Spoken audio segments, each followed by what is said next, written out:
Assalamu alaikum wa rahmatullahi wa barakatuh mes chers frères et sœurs.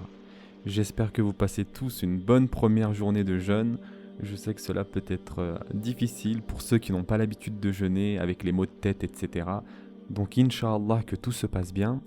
Aujourd'hui nous allons commencer donc avec vraiment les bases de l'islam parce qu'il y a beaucoup de questions sur ce sujet et donc on va essayer de faire vraiment un petit récapitulatif, d'accord ? Et donc on commence tout de suite avec le plus grand bienfait de l'existence.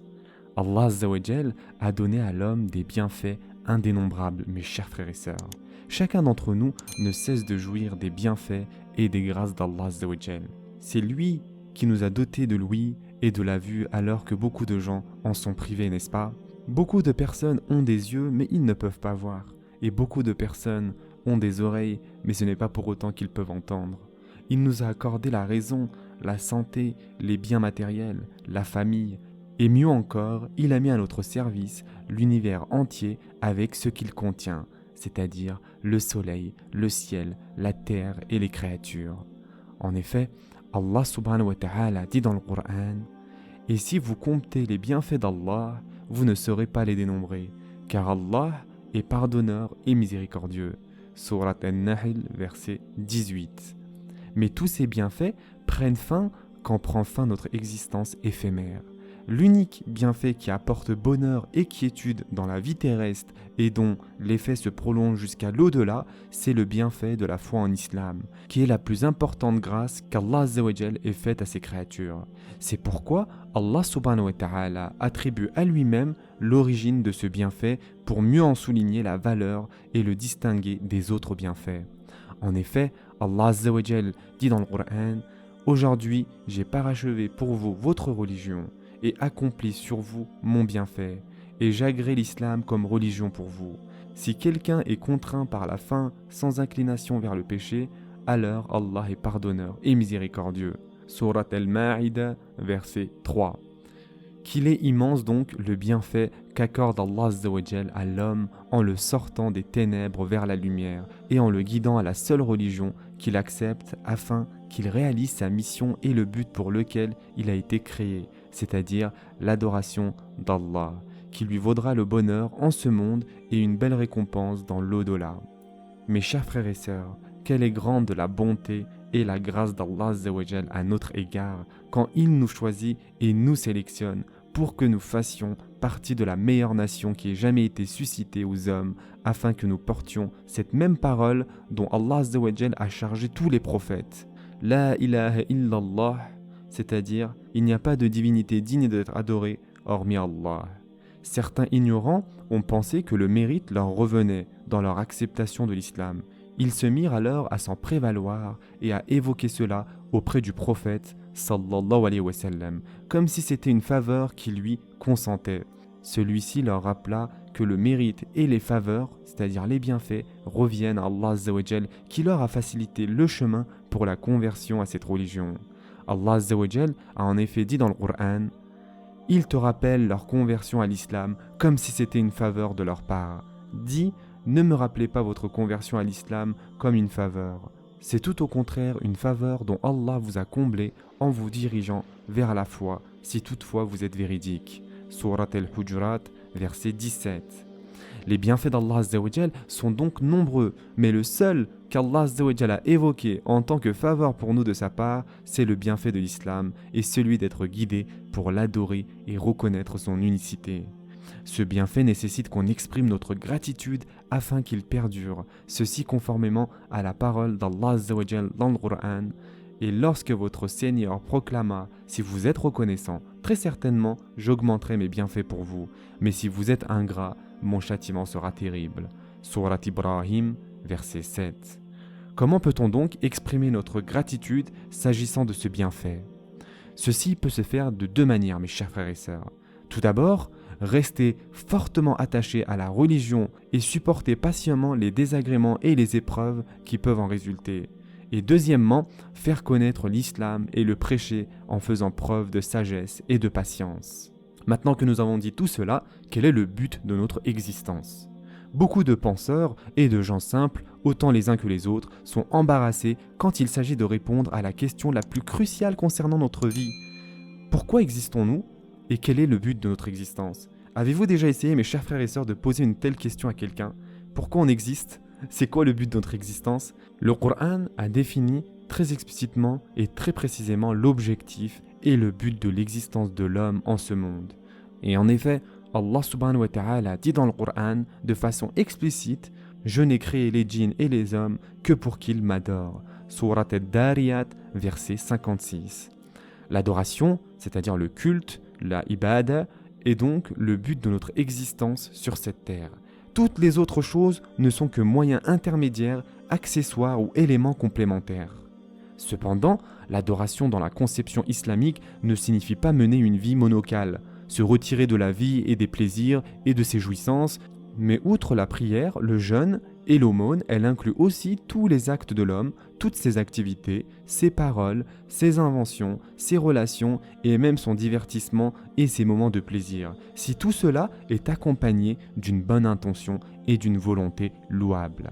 Voilà qui explique pourquoi le prophète sallallahu alayhi wa sallam a dit: quand vous faites l'acte charnel, vous gagnez la récompense d'une aumône. Cela veut dire que le musulman reçoit des récompenses et des bonnes actions, même en prenant du plaisir avec son épouse. Tout en étant le but de la vie, l'adoration devient ainsi la vie elle-même, et le musulman passe alors d'une sorte d'adoration à une autre sorte. Comme Allah Azza wa Jal dit dans le Coran, dit: en vérité ma salat, mes actes de dévotion, ma vie et ma mort appartiennent à Allah, Seigneur de l'univers. Surat Al-An'am, verset 162. De plus, l'islam est une religion universelle. L'islam est venu en tant que miséricorde pour guider tous les peuples, quelle que soit leur culture, leur origine ethnique, leurs coutumes et leur contrée. En effet, Allah subhanahu wa ta'ala dit clairement dans le Coran: et nous ne t'avons envoyé qu'en miséricorde pour l'univers. Surat Al-Anbiya, verset 107. C'est pourquoi l'islam respecte les coutumes et traditions des peuples et n'impose pas aux convertis musulmans de les abandonner, sauf si elles contredisent un point de la loi islamique, et dans ce cas, tout usage qui va à l'encontre de l'islam doit être changé. Car Allah Azza wa Jal, qui ordonne une chose ou qui interdit une chose, est le très savant, le très connaisseur, exalté et glorifié soit-il. De plus, notre foi implique de nous conformer à sa loi. Il convient aussi d'attirer l'attention sur le fait qu'il n'est pas demandé aux nouveaux convertis d'imiter ou d'observer les usages qui n'ont aucun lien avec l'islam et sa législation, tels qu'ils sont pratiqués par certains musulmans, car ce ne sont que de simples habitudes ou comportements humains légalement tolérés. Mes chers frères et sœurs, toute la terre est un lieu valable pour s'acquitter de l'adoration d'Allah. L'islam considère toute la terre comme un endroit qui convient à la vie et à l'adoration d'Allah Azza wa Jal. Il n'y a donc pas un pays ou un endroit précis vers lequel les musulmans ont l'obligation d'émigrer pour y vivre. Ce qu'il faut prendre en compte concernant cette question, c'est la possibilité ou l'impossibilité d'adorer Allah Azza wa Jal dans le lieu considéré. Le musulman n'est pas tenu de s'exiler vers un autre lieu, sauf si on l'empêche d'adorer Allah Azza wa Jal.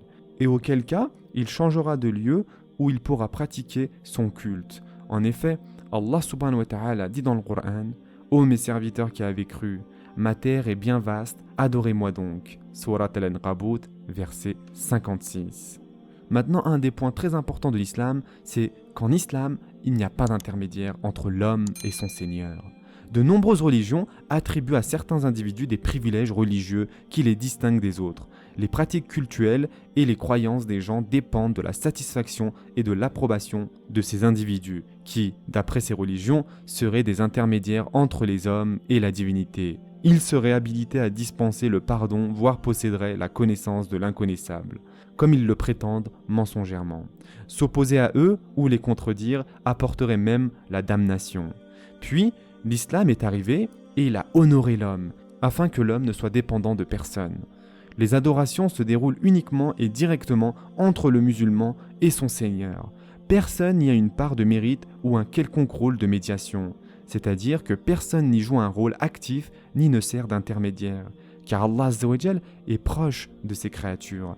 Il entend l'invocation de l'homme et l'exauce. Il voit ses actes d'adoration et sa prière, et pour cela, il le récompense.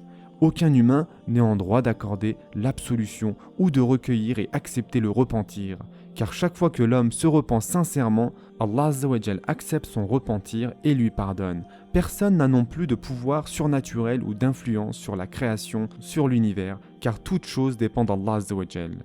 Ainsi, l'islam a libéré la raison du musulman puisqu'il l'appelle à la réflexion, à faire travailler son intelligence et à se référer en cas de désaccord au Coran et aux paroles et pratiques du prophète Mohammed sallallahu alayhi wa sallam.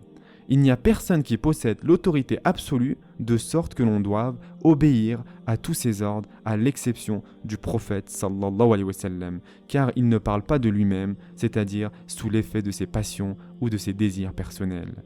Il s'exprime par ce que Allah Azza wa Jal lui a envoyé. Et en effet, Allah subhanahu wa ta'ala dit dans le Coran: par l'étoile à son déclin, votre compagnon ne s'est pas égaré et n'a pas été induit en erreur. Et il ne prononce rien sous l'effet de la passion. Ce n'est rien d'autre qu'une révélation inspirée. Surat An-Najm, versets 1 à 4.